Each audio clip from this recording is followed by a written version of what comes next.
This is Frank Islam, Chairman and CEO of FI Investment Group, and your host of Tonight with Frank Islam. Today we are fortunate to have a distinguished guest. His name is Murtaza Solangi. He's a veteran Pakistani journalist based in Islamabad.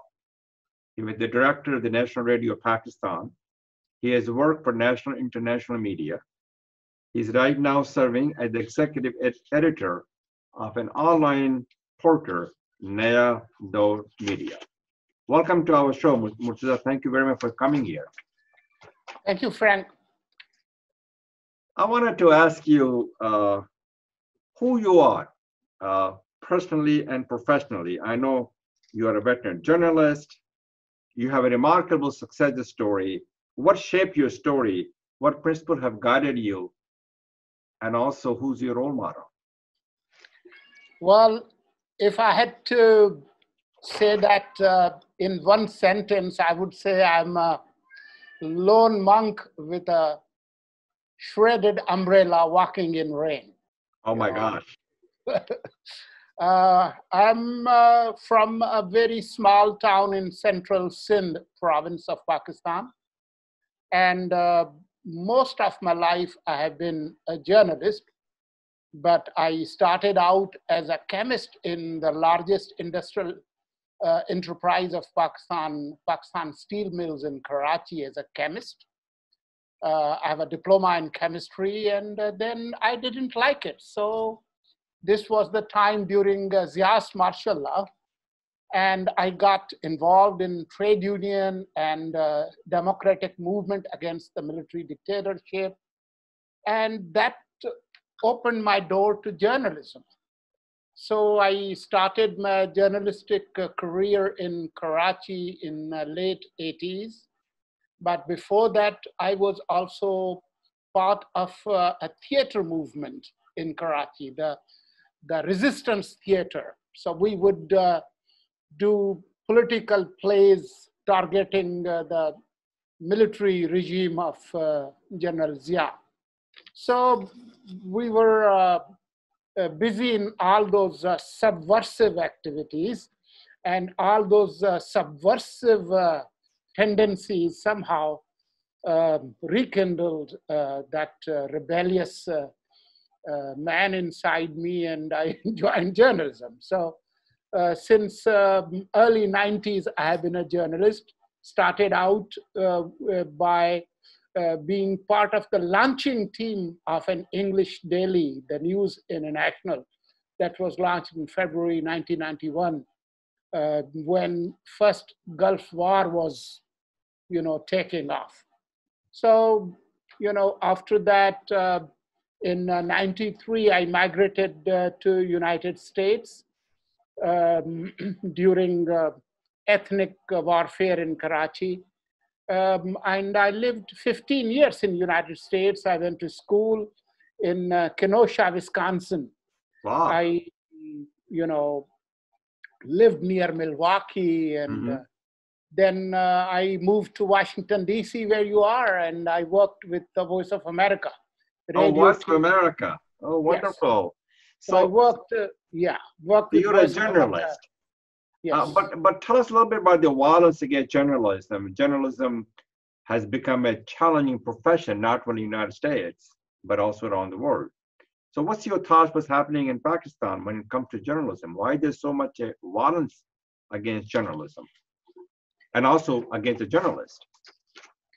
The societies that are not too stable, where it's yet to be decided who is sovereign, who has to rule, who has the right to rule. In those societies, the conflict-driven societies, there is violence. Violence affects the status quo forces and the forces who fight against the status quo.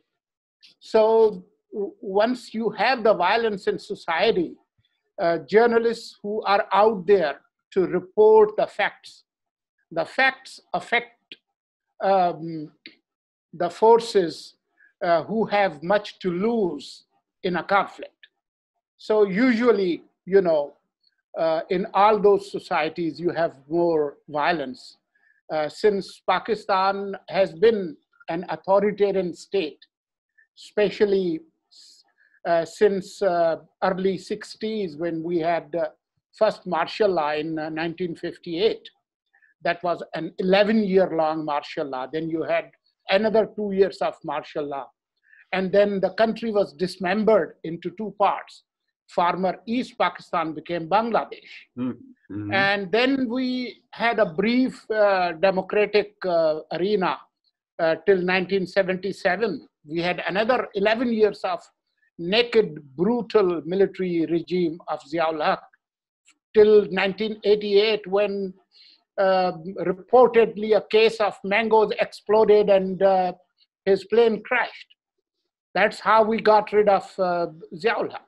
Then we had, a very weak phase of democratic governments, followed by another 9 years of military government of General Musharraf that ended very recently in 2008.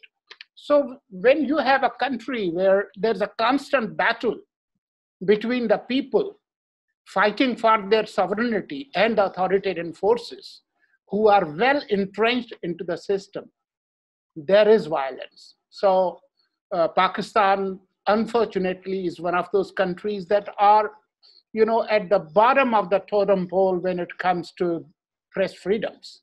So that's why we have lost. Talk about the press freedom. Imran Khan has always been advocate and champion of freedom of press, but under his watch, things are not going very well. The journalists are facing hostility, prejudice.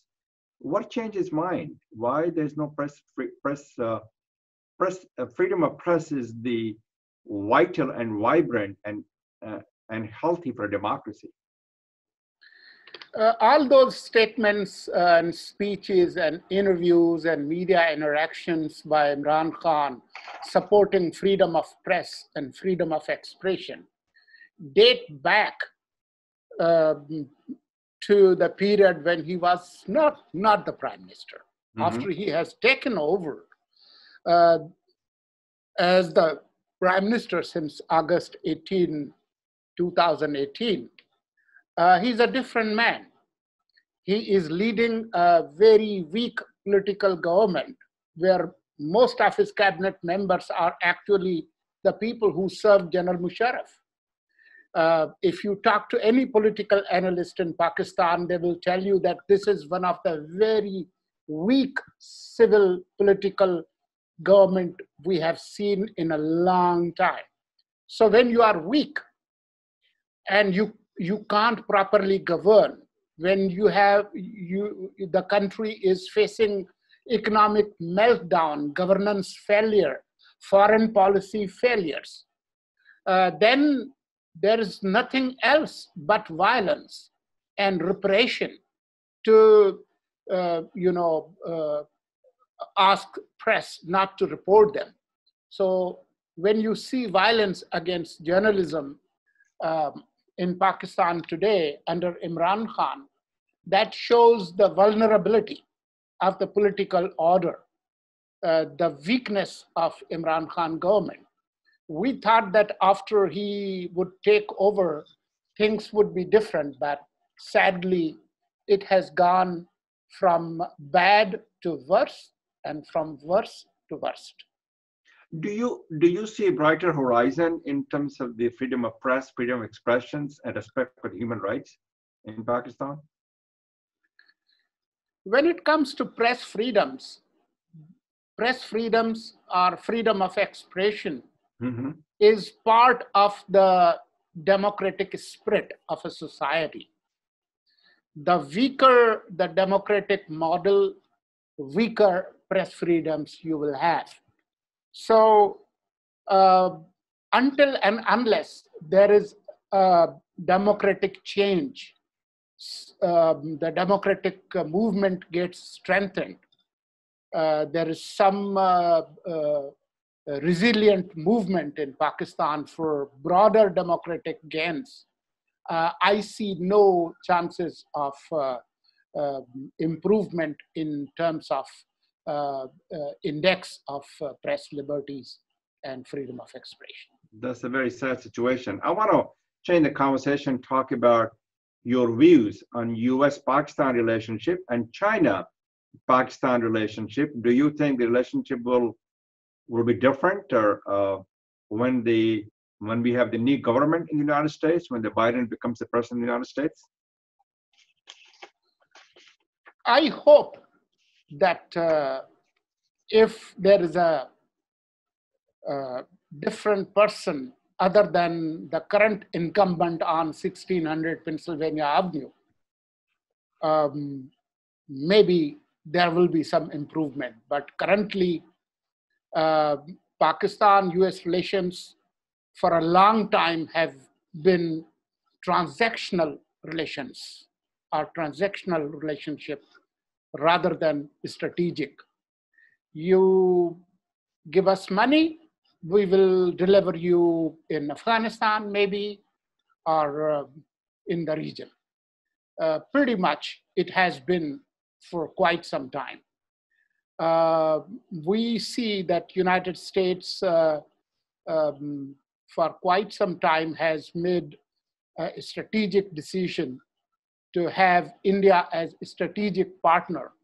Now, since Pakistan and India are locked into an existential conflict, so United States that has decided to pick India as a strategic partner, the relations between United States and Pakistan are not that great. Until and unless there is improvement in India-Pakistan relations, I don't see US-Pakistan relations entering a qualitative new arena or what you call strategic partnership.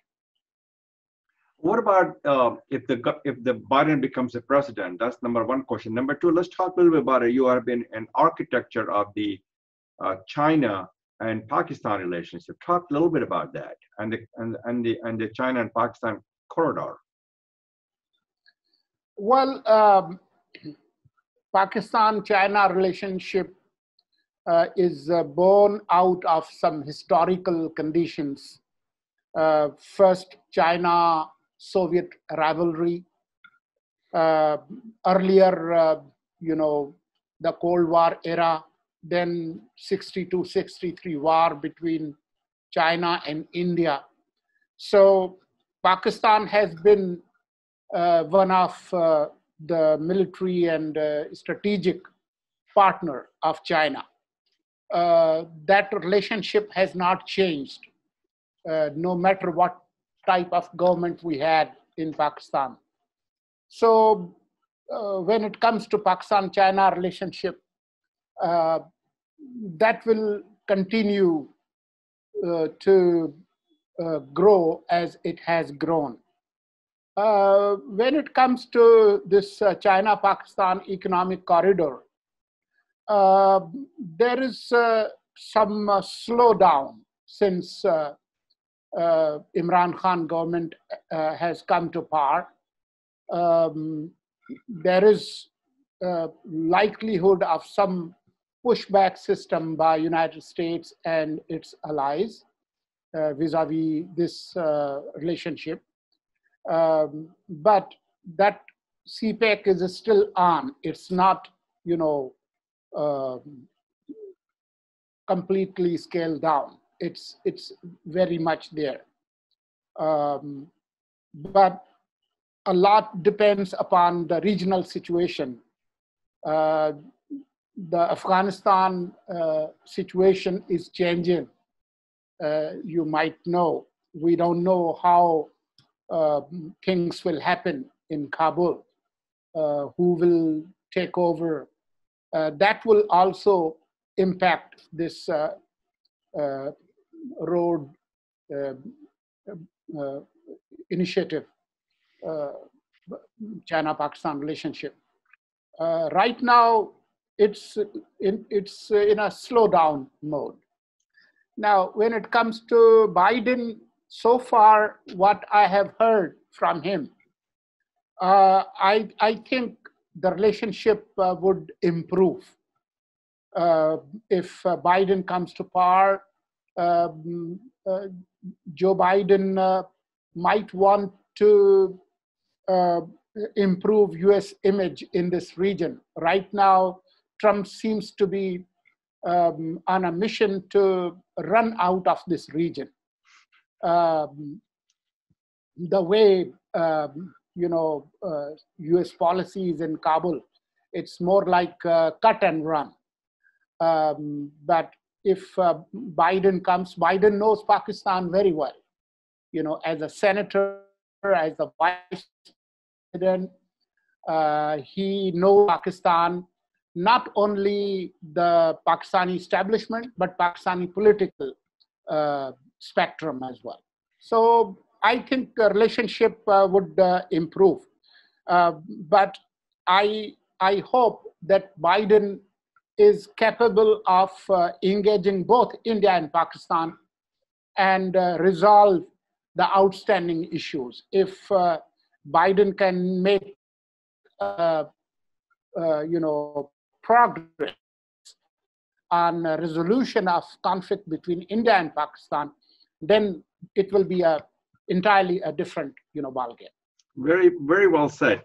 You talk a little bit about Afghanistan, and do you think the Afghan peace process is moving in the right direction? Do you think the Taliban will honor, and are they serious about reaching an agreement? And what role do you think that Pakistan can play in this peace process? Well,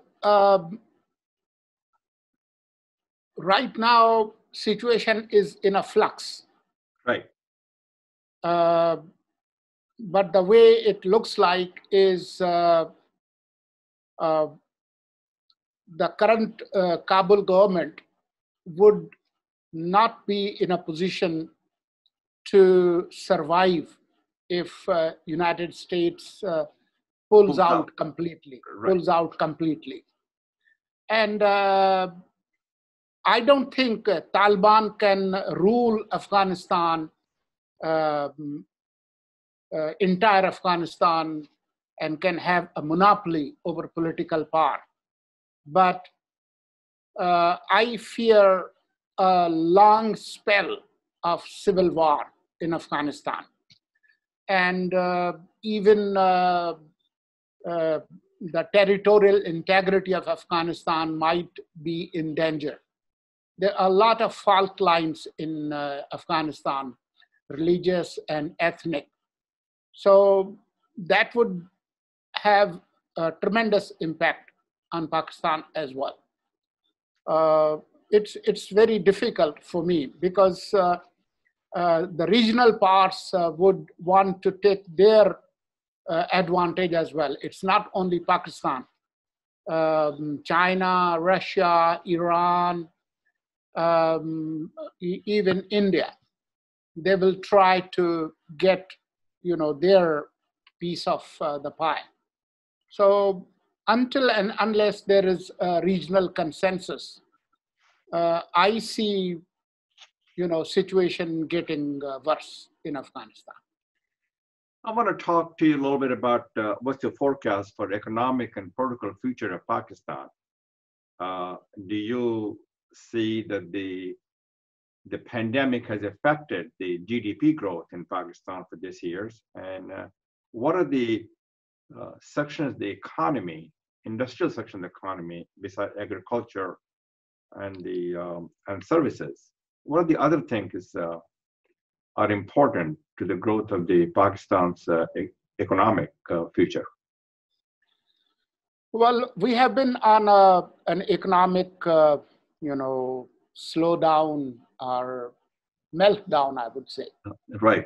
Because in 2018, our GDP was closer to 6%. Next year, it went down to 1.9. That's the official figure. That's and it's a big drop. Right. And this year we are in the minus zone, and so are we expecting next year.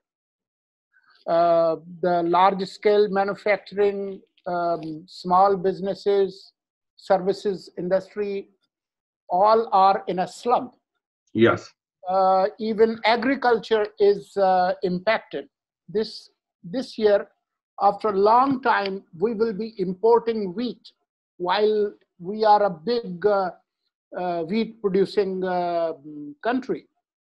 So this government, Imran Khan government, has been a bad economic news for this country.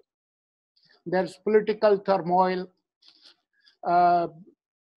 So until and unless there is some political setup that generates optimism and confidence, it will be very difficult to have an economic turnaround in the post-COVID-19 situation.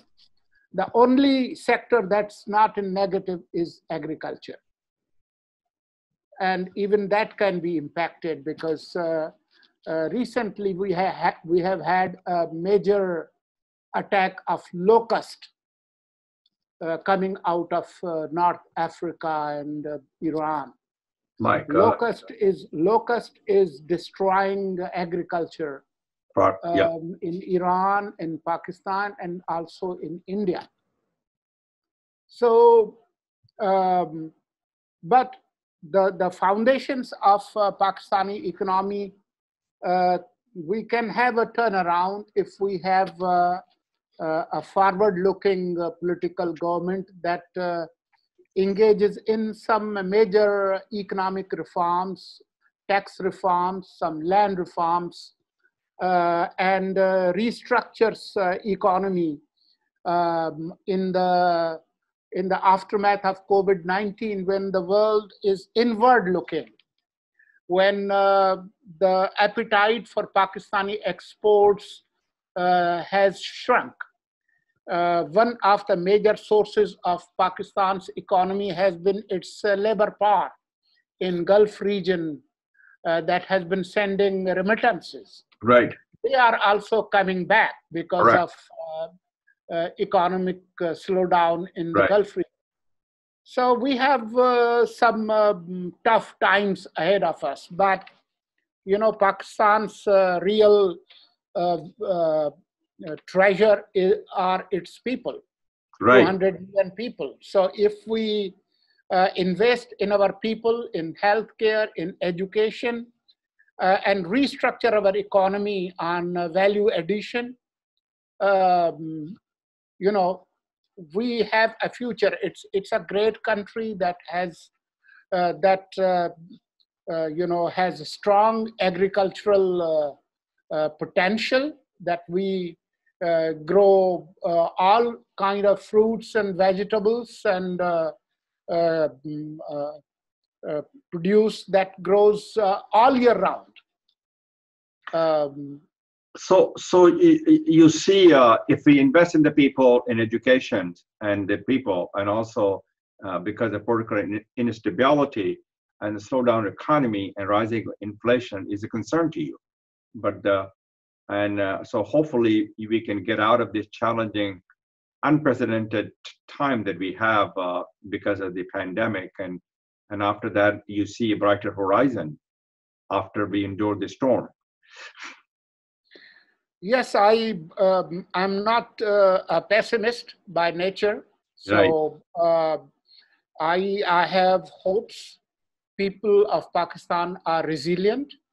There is a lot of appetite for higher education in our young people. People of Pakistan, wherever they have been in Europe, in America, they are very enterprising people. They rise to the challenge. Exactly. So if they can, you know, excel in any venue of life in Europe and America, why can't they excel in their own country? Very well said. I see no reason. Right. But,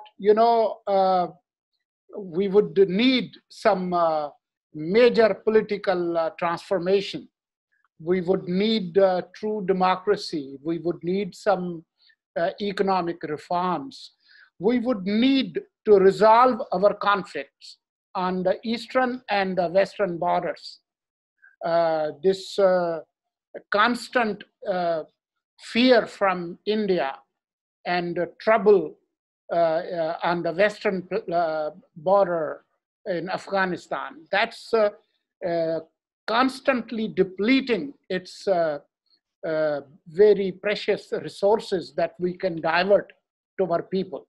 So peace with our neighbors is directly linked with the future economic prosperity of our people. Very So well said. we need political leadership that can settle these useless decades-long conflicts with our neighbors and give peace and prosperity. Very well said. And thank you very much, Murtaza, for coming to our show. And this is Frank Islam wishing you a great week. And thank you for watching.